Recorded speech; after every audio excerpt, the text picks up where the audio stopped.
However much some sections of the South African military and government may have wanted to launch an assault on rebels in the Central African Republic, in the end, South Africa had little choice but to withdraw its forces.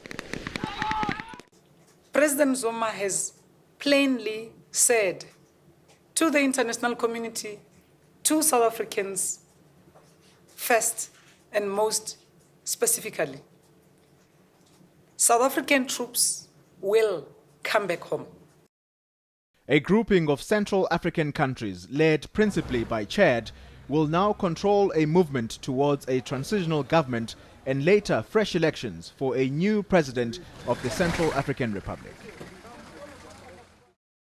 As the rebels advanced, it was the decision in January this year to send another 400 South African soldiers into a low-intensity civil war, which ultimately led to the deaths of 13 men. South Africa made a mistake by sending troops in January to a country that was clearly, to support a government that was experiencing internal political challenges. The argument that this was a diplomatic failure by President Zuma and South Africa will be rejected by the government. On the one hand, the rebels have not been officially recognized as a legitimate government.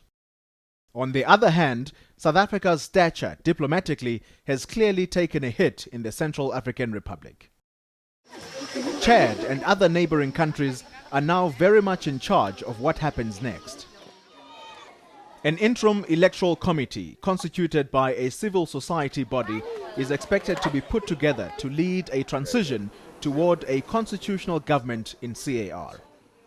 Minister Maite Nkwana Mashabane says leaders of the African states represented at the summit, including South Africa, have dispatched a team of ministers to convey a message to the self-proclaimed new government of the Central African Republic that it is not recognized. These ministers will then report back on the rebels' response to the chair of the Economic Community of Central African States, Chadian President Idris Deby. Pretoria.